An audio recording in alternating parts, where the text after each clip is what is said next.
अमचूर बनाने के लिए हम बिल्कुल उसी तरीके से आम खरीदेंगे जैसे हम आम का अचार बनाने के लिए खरीदते हैं। बिल्कुल सख्त होने चाहिए, इस तरह से टटोल कर देख लें। हार्ड होने चाहिए, नरम हो तो उनको ना लें। और साथ में इनका जो है ऊपर से स्किन जो है वो भी अच्छी तरह से क्लीन हो, साफ़ हो, दाग वाली ना हो तो अच्छी बात है, खासकर आम का अचार बनाने के लिए। इस तरह से साफ़ सुथरे आम लेके उन्हें अच्छी तरह से धो के किसी सूती कपड़े पे हम बिछा देंगे उनको सूखने के लिए, और इस तरह से अच्छी तरह से इन्हें सुखा लेंगे और उसके बाद हम इन्हें छील लेंगे। अमचूर बनाने के लिए मैं हमेशा आम को छील लेती हूँ। कुछ लोग हैं जो बिना छीले भी अमचूर बनाते हैं, लेकिन उससे क्या है कि जो छिलका है उसका कसैलापन सा अमचूर में आ जाता है और खटास कम हो जाती है।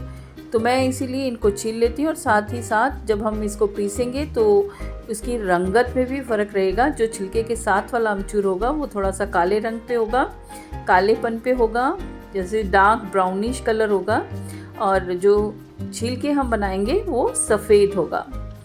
तो इस तरह से हम इन्हें छील लेंगे और उसके बाद पतली पतली स्ट्रिप्स में हम काट लेंगे। पतला इसलिए काटना है क्योंकि जितना पतला हम काटेंगे उतनी जल्दी हमारे आम के जो पीसेस हैं वो सूखेंगे और हमारा आमचूर जल्दी तैयार हो जाएगा। इस तरह से मैंने इसे छील लिया है और अब मैं इसको पतली पतली स्ट्रिप्स में, देखिए आप जितना पतला काट सकें अच्छी बात है, क्योंकि जितना पतला काटेंगे उतनी जल्दी सूखेगा। इस तरह से हम गुठली इसकी अलग कर लेंगे, इस तरह से गूदा निकालते हुए। इसके छोटे छोटे पीस भी अगर निकलें साइड से तो कोई बात नहीं, क्योंकि अंत में हमें इसको पीसना ही है। और इस तरह से हम सारा इसका गूदा निकाल लेंगे चाकू की मदद से। ये देखिए, अब ये साइड से छोटे छोटे पीसेस भी मैं इस तरह से निकाल लूँगी और इसको गुठली को इससे अलग कर दूँगी। इसी तरह से हम सारे के सारे जो आम हैं, जितना भी हमें अमचूर बनाना है, हम उन्हें काट लेंगे। और हो सके तो ये जैसे चौड़ी है तो इसको और छोटा करना चाहें तो इस तरह से हम इसे और छोटे पीसेस में काट सकते हैं। चपटे भी रहने देंगे, बड़े तो कोई बात नहीं है, वो भी उतना ही मेरे ख्याल से टाइम लेंगे क्योंकि थिकनेस के हिसाब से वो सूखेगा। तो इस तरह से काट लेंगे, जैसे भी आपको अच्छा लगे उस तरह से इसे काट लीजिए। कोई शेप वगैरह देखने की ज़रूरत नहीं है क्योंकि हमें इसे पीसना ही है सुखाकर। बस इसको छोटा टुकड़ा इस हिसाब से करना है कि जल्दी सूख जाए। और आपके यहाँ कितनी धूप आती है उस पर भी डिपेंड करता है कि आपको आपकी यामियाँ सूखने में कितना टाइम लेंगी। मेरे यहाँ तो धूप बहुत कम है। इस तरह से सारे आम हम काट लेंगे, इस तरह से छोटे छोटे टुकड़ों में। ये देखिए मैंने काट लिया है।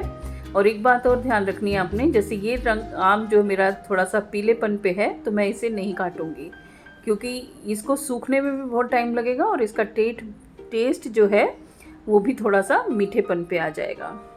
इस तरह से ये जो सफ़ेद रंग के हैं वो उनको हमने छोटे टुकड़ों में काट लिया है और सुखाते हुए भी इनको इस तरह से फैलाना है कि एक दूसरे के ऊपर ना आए। इससे क्या होगा कि इसको धूप अच्छी लगेगी और जल्दी सूख जाएंगे। इस तरह से ना सुखाएं कि एक दूसरे के ऊपर ऐसे रख दिया और सुखा लिया, उसमें सूखने में बहुत टाइम लग जाएगा।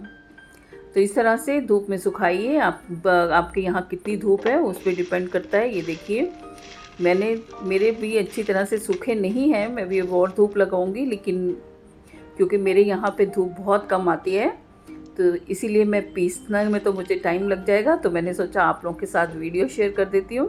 बस जब ये इस तरह से सूख जाए, कड़क हो जाए, ऐसे उंगली से टूटने लगे दबाने से, तो इसे पीस लीजिए और फिर इसको अपनी मनपसंद सब्जियों में डालिए और टेस्टी टेस्टी सब्जियां बनाइए। तो चलिए जल्दी मिलती हूँ अपनी अगली वीडियो में, तब तक के लिए बाय बाय।